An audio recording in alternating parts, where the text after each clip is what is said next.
Fitrah manusia itu baik, seharusnya kepemimpinan ini digunakan pada yang baik-baik untuk melayani masyarakatnya, memberikan putusan-putusan yang baik. Tapi di sini kemudian tiba ada penyimpangan-penyimpangan. Bahkan dia menganggap bahwa dia yang paling kuasa, sehingga dia memaksa rakyatnya untuk menyembah dia sebagai Tuhan.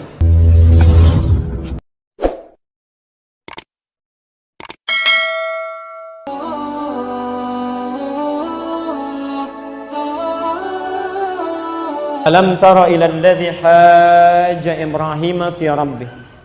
Pernahkah Anda dengar kisah? Pernahkah menyaksikan dengar kisah tentang seorang penguasa yang berdebat dengan Nabi Ibrahim? Jadi ada seorang penguasa, pemimpin, fokus, dia manusia, diamanahi oleh Allah dengan kepemimpinan. Ada giliran kepemimpinan. Baik. Seharusnya karena dia ini manusia, walaupun dia penguasa karena punya sifat manusia, dan fitrah manusia itu baik, seharusnya kepemimpinan ini digunakan pada yang baik-baik untuk melayani masyarakatnya, memberikan putusan-putusan yang baik. Tapi di sini kemudian tiba ada penyimpangan-penyimpangan. Bahkan dia menganggap bahwa dia yang paling kuasa, sehingga dia memaksa rakyatnya untuk menyembah dia sebagai Tuhan. Diutuslah Nabi Ibrahim untuk meluruskan sikap penguasa ini. Apa yang terjadi? Terjadi dialog di sini. Awas, ini adab yang pertama, ada dialog di sini.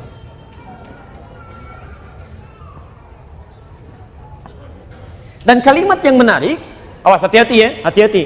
Nanti barangkali ibu bisa membutuhkan itu, atau teman-teman saat di kantor misalnya lihat pemimpin keliru, penguasa salah, atau dalam konteks kepemimpinan. Apa yang terjadi di Quran? Ini kalimat yang paling indah. Ketika ada seseorang melakukan kesalahan, bahkan terjadi pada seorang penguasa, maka tidak ada satu ayat pun disebutkan di Quran untuk mencela. Itu nggak ada. Silakan Anda cari. Anda cari. Banyak penguasa di dalam Al-Quran. Ya maaf, ada Fir'aun misalnya, ada raja-raja yang lain seperti Namrud dan sebagainya. Tapi ketika mereka salah, yang terjadi pertama kali itu bukan celaan. Tidak ada ayat yang mengatakan cela dia, hina dia, bully dia. Itu nggak ada. Yang terjadi adalah Allah utus seorang Rasul memberikan manhaj, berikan nasihat yang baik. Diskusi dalam kebaikan, beri masukan. Barangkali dia keliru itu bukan karena dia niat sengaja untuk keliru, karena ada jalan yang ditempuh itu salah yang harus diluruskan. Maka datanglah Nabi Ibrahim berdiskusi, dan kalimat diskusinya indah. Lihat kalimatnya, bukan jidal, bukan debat biasa, tapi alam tara ilal ladzi hajja, menggunakan kalimat hajj dari kata hujjah. Hujjah itu alasan yang dikemukakan dengan argumentasi yang jelas. Dalil, argumen. Jadi ini adab ya. Kalau antum punya teman misalnya beda pendapat dengan antum, kalau ingin menyelesaikan jangan saling cela. Gak ada ayat di Quran untuk saling mencela. Anda misalnya mempraktekkan nih ibadah, ada yang turun dengan lutut duluan, ada yang telapak tangan duluan, ada yang takbirnya misalnya tangannya di sini, ada yang sejajar dengan telinga. Ada yang ketika ingin tidak tangannya kobet ke sini, ada yang diam begini. Kalau Anda melihat sesuatu berbeda terjadi, nggak ada ayat di Quran untuk saling mencela. Quran kitab kebaikan, penuh dengan cinta. Begitu terjadi sesuatu, ayo coba duduk bersama diskusikan. Dan diskusinya bukan debat ingin saling unggul, bukan. Tapi menampilkan argumentasi yang bisa diterima dan memudahkan untuk diamalkan. Itu poinnya. Jadi kalau kemudian Anda terjadi perbedaan pendapat, tiba-tiba saling mencela, tiba-tiba ada yang saling menyakiti, berarti Anda telah keluar dari ketentuan Al-Quran. Ada yang salah di sini. Yang paling menarik kalau Anda mengatakan saya ingin ikut Quran, saya ingin ikut petunjuk Nabi, tapi cara Anda mempraktekkan justru tidak sesuai dengan ketentuan Al-Quran dan petunjuk Nabi SAW. Ini satu hujjah. Fi rabbih an atahu Allahul mulka idh qala. Lihat kalimatnya, idh qala Rabbi alladhi yuhyi wa yumit. Kata Nabi Ibrahim, kalau Anda mengaku Tuhan, silahkan bedakan dengan Tuhan saya. Allah itu bisa menghidupkan dan mematikan. Anda punya apa? Maka orang ini berkata, ana uhyi wa umit. Muncul kesombongannya. Ini isyarat pertama bahwa, mohon maaf, kadang-kadang orang yang merasa tinggi itu tidak seketika bisa diluruskan. Tidak seketika bisa diluruskan. Jadi orang ini ketika diluruskan oleh Nabi Ibrahim, Allah bisa menghidupkan dan mematikan. Anda bisa atau enggak? Dia langsung tiba-tiba merasa tinggi. Ana uhyi wa umit, saya juga bisa. Dia hadirkan dua orang, dia bawa pedangnya. Nih saya tunjukkan, yang satu dieksekusi. Nih, saya matikan yang ini, saya hidupkan yang ini. Ini isyaratnya bukan ada orang-orang bisa mematikan menghidupkan, bukan. Tapi poin Quran di sini ingin menjelaskan, kadang-kadang memberikan penjelasan kepada orang tidak semudah yang kita harapkan. Ada orang ketika diterangkan tiba-tiba langsung merasa tinggi. Ini saf sedang, mohon maaf ya, kosong. Tiba-tiba masuk orang sholat, jaraknya jauh sekali begini. Anda ingin ajak. Biasanya mohon maaf, kalau sesama makmum, levelnya sama, lightingnya sama, walaupun usia berbeda, itu tidak mudah untuk diingatkan. Pak, mari kita luruskan Pak, rapat. Saya yang rapat ke sana atau Bapak yang ke sini, supaya saf kita lurus, rapat, setannya nggak masuk. Kamu siapa? Ngajak-ngajak saya. Kamu kan baru di sini. Saya sudah 10 tahun di sini, Masya Allah. Padahal masjidnya baru 5 tahun. Kadang-kadang susah. Nah, apa yang terjadi? Manhajnya dari Nabi Ibrahim bukan marah. Disalah karena nggak mau saja, geser begini, geser lagi, geser begini, geser lagi. Akhirnya diinjak misalnya begini itu. Itu nggak boleh. Nggak ada ayat yang berkata begitu. Apa yang terjadi? Terusannya munculkan dengan hujah yang baru dengan kalimat yang sabar. Lihat kalimatnya. Innallaha ya'ti bisyamsi minal masyriq fa'ti biha minal maghrib. Datangkan hujah yang baru. Kalau kamu mematikan menghidupkan seperti ini, Tuhan saya bisa menerbitkan matahari di timur, kemudian menenggelamkan di barat. Kalau Anda Tuhan, coba balikin. Terbitkan di barat, kemudian tenggelamkan di timur. Fabuhital ladzi kafar. Maka kesulitanlah dia untuk menjawab. Kesulitanlah dia kemudian untuk menjawab.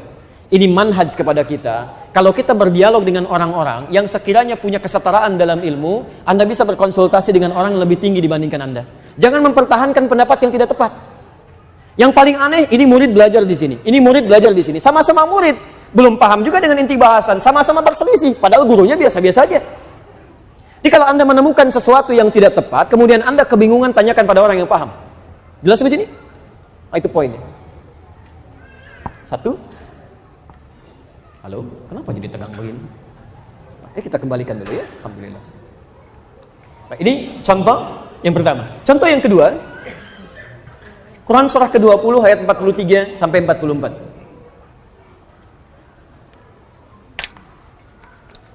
Sekarang pindah ke masa Nabi Musa dengan Firaun. Kenal Nabi Musa, Bu? Enggak. Kenal di mana? Tahu ya. Tahu, Masya Allah. Itu luar biasa. Musa Harun. Nabi Musa sejaman dengan Nabi Harun. Ditugaskan berdakwah kepada Firaun, penguasa menyimpang. Pelan-pelan, fokus. Penguasa menyimpang. Taib. Perhatikan kasih sayang Allah di sini. Saya kembali tegaskan ya. Saya kembali tegaskan. Allah itu punya sifat kasih yang luar biasa, lebih daripada sifat kasih ibu pada anaknya yang tengah dalam kandungan. Ya. Seorang ibu ketika mengandung, anaknya dijaga luar biasa supaya dia saat bergeser berat tapi anaknya tetap dalam keadaan tenang. Quran surah 7 ayat 189. Ya, miring kanan susah, miring kiri susah, cuman bagaimana caranya supaya si anak berada dalam keadaan tenang. Allah sifat kasihnya lebih daripada itu. Lebih daripada itu. Teman-teman, ini Firaun, manusia paling zalim luar biasa. Kalau tadi levelnya mengaku nabi, ini mengaku Tuhan. Ana rabbukumul a'la. Saya Tuhan kalian yang paling hebat. Kalau yang tadi zaman Nabi Ibrahim eksekusi, Firaun tidak sembarangan eksekusinya. Ketika disampaikan ada seorang bayi terlahir akan mengguncang kebesaran kerajaan Anda, maka dia mengeluarkan dekret, setiap ibu yang mengandung itu mesti ditemani oleh 2 orang algojo. Yang satu untuk mengamati perempuan yang mengandung ini, kapan dia melahirkan. Yang satu untuk melihat, begitu melahirkan, kalau ketahuan laki-laki, langsung sembelih di hadapan ibu yang baru melahirkannya. Kalau perempuan, boleh hidup. Lebih dahsyat dibanding yang tadi. Quran surah ke-2 Al-Baqarah di ayat 48 sampai 49. Ya, posisi paling kiri sebelah atas. Lihat kalimatnya. Wa idz najjaynakum min ali fir'aun yassumunakum su'al 'adzab. Ingatlah kisah ketika kami selamatkan umatnya Musa itu dari kekejaman Firaun. Su'al 'adzab, seburuk-buruknya siksaan. Jadi kalau ada orang yang pernah menyiksa, ini yang paling buruk. Yudzabbihuna abna'akum wa yastahyuna nisa'akum. Dia bisa menyembelih anak-anak yang baru dilahirkan kalau laki-laki, kalau perempuan dia biarkan bebas. Ini sekarang Anda bandingkan ya. Menyembelih dalam bahasa Arab itu punya 2 arti, 2 kata. Menyembelih dalam bahasa Arab punya 2 kata. Pertama disebut nahara. Inna a'tainakal kautsar. Fashalli li rabbika wanhar. Kalau nahara itu itu menyembelih hewan, tapi hewannya tetap berdiri, tidak dijatuhkan. Berdiri begini. Makanya unta dalam Al-Quran, cara menyembelihnya disebut dengan nahar. Karena unta tidak dijatuhkan. Antum insya Allah kalau haji nanti atau umrah, main ke Hudaybiyah, di situ ada peternakan unta, itu cara nyembelihnya tidak dijatuhkan, langsung disekat seperti ini. Kalau pisau dielus begini, kemudian disembelih. Kalau pakai golok, kemudian langsung seperti ini. Itu unta. Tapi kalau kerbau, kambing, domba, sapi, itu kalimatnya menggunakan zabaha. Zabaha. Yang berarti dijatuhkan dulu, baru disembelih. Jatuhkan, sembelih. Taib. Antum kalau sembelih sapi kan jatuhkan dulu kan? Kerbau dijatuhkan dulu ya? Itu dalam bahasa Arab disebut zabaha. Antum kalau mengaji hadis Al-Arba'in, coba buka nomor ke-17. Posisi paling kanan sebelah bawah. Hadisnya dari Abu Ya'la, Aus bin Saddad, bin Thabit bin Munzir Al-Khazraji Al-Ansari. Ya. Itu Nabi mengatakan, "Idza dzabhtum fa ahsinudz dzibhah." Kalau Anda ingin menyembelih hewan yang dijatuhkan, maka lakukan dengan penuh kelembutan. Jangan sampai Anda tarik, jatuh, kemudian tiba-tiba luka dan sebagainya. Jadi, zabaha itu menyembelih dengan, maaf ya, sembelihannya dijatuhkan dulu. Itu tapi sekali sembelihan begini, set, selesai. Kalau antum melakukan berkali-kali begini, itu ditambah tasydid pada huruf ba-nya. Zabbaha, yuzabbihu.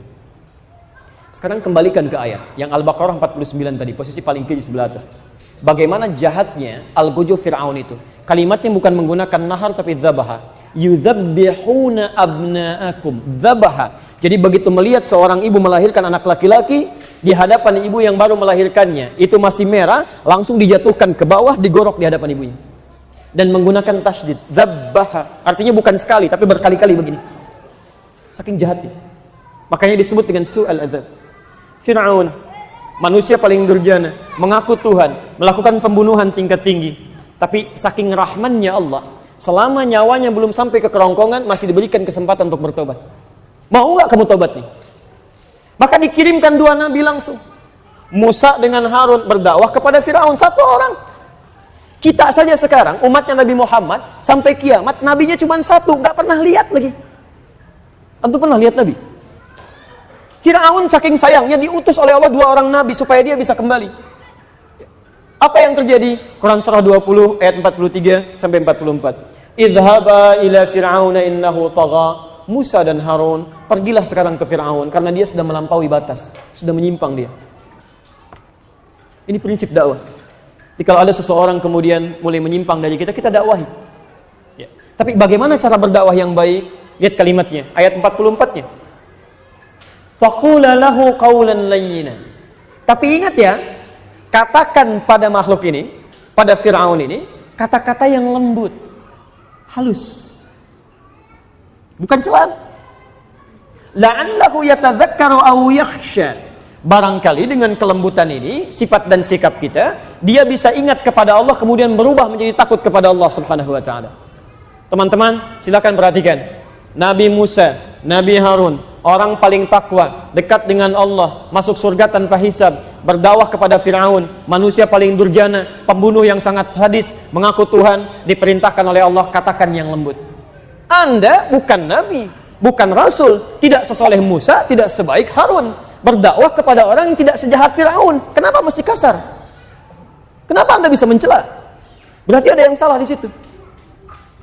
Ini poinnya. Di Quran tidak pernah mengajarkan kita untuk mencela orang. Kalaupun kita tidak suka, yang kita cela perbuatannya, bukan orangnya. Silakan cek. Bahkan seburuk-buruknya Fir'aun tidak pernah disebutkan nama aslinya. Antum silakan cari, di Quran tidak akan pernah ditemukan. Fir'aun itu gelar, Faraoh, Raja Mesir.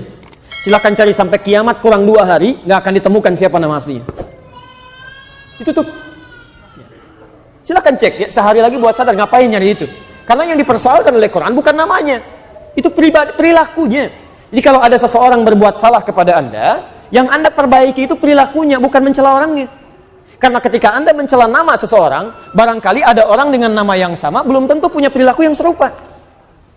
Awas, hati-hati. Ada orang namanya Hasan misalnya, Masya Allah. Tiba-tiba berbuat kesalahan. Anda sebutkan, nama aja kamu Hasan, dasar begini, Hasan kamu ya. Allahu Akbar, Hasan yang ini yang salah, yang lain belum tentu begitu. Hati-hati. Cucu Nabi juga Hasan. Dan beliau baik, ahli surga juga. Atau kadang-kadang menyalahkan nama yang ini, mempersoalkan nama yang itu. Kamu Hasan tapi kelakuan Otong. Otong juga belum tentu begitu. Mungkin dia baik gitu kan. Awas hati-hati ya. Dalam beberapa persoalan, maka manhaj Quran, jika ada orang keliru dalam kehidupan, jangan persoalkan namanya, tapi perbuatannya yang keliru.